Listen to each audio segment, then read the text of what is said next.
ഉടമ്പടി എപ്പോഴും ഒരു നിലപാട് ജീവിതമാണ്.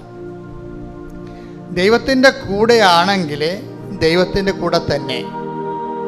അപ്പം നമ്മളെന്താണ് ചെയ്യേണ്ടത്? നമ്മളെപ്പോഴും വിജിലൻ്റ് ആയിരിക്കും. എന്താണ്? ഞങ്ങളെ പ്രലോഭനത്തിൽ ഉൾപ്പെടുത്തരുത്, പണിയുണ്ടാക്കരുത് എന്നതിൻ്റെ അർത്ഥം. കർത്താവ് പഠിപ്പിച്ച പ്രാർത്ഥനയാണ്. ദൈവത്തിൻ്റെ പക്ഷം ചേരാൻ പത്രോസിന് വാളെടുക്കാനുള്ള അവസരങ്ങൾ ഉണ്ടായിരുന്നു. പത്രോസ് വാളെടുക്കുകയും ചെയ്ത്. അത് കർത്താവിനെ തന്നെ രക്ഷിക്കാൻ വേണ്ടിയാണ് വാളെടുത്തത്. പക്ഷെ കർത്താവ് പറഞ്ഞ് അങ്ങനെ നീ വാളെടുത്ത് എന്നെ രക്ഷിക്കണ്ട എന്ന് പറഞ്ഞ്.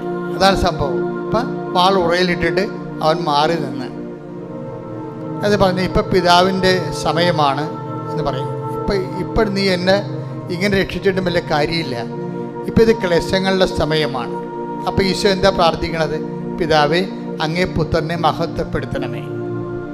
അതാണ് വിഷയം. അതിനെല്ലാം സമീപനങ്ങളുണ്ട്. സുവിശേഷം കരുത്താർന്നൊരു സമീപനമാണ്. നമ്മളെ വിശുദ്ധിയോടെ തുടരുകയും ചെയ്യണം, അതേസമയം തന്നെ പ്രലോഭനങ്ങളെ അതിജീവിക്കണം.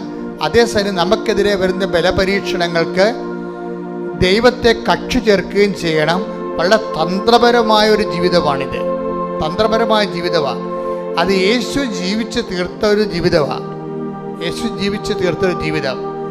ഇതിന് നമുക്ക് മൊത്തം അനുകരിക്കാൻ പറ്റുമോ എന്ന് ചോദിച്ചു കഴിഞ്ഞാൽ നമുക്ക് ഓരോ മനുഷ്യനും അതിൻ്റെതായിട്ടുള്ള പരിമിതികളുണ്ടെങ്കിലും നമ്മുടെ ഭാഗത്തുനിന്ന് ഒരു സുവിശേഷ വിഹിതമായി ജീവിക്കണം എന്നുള്ള ബോധം ഉണ്ടാകണം.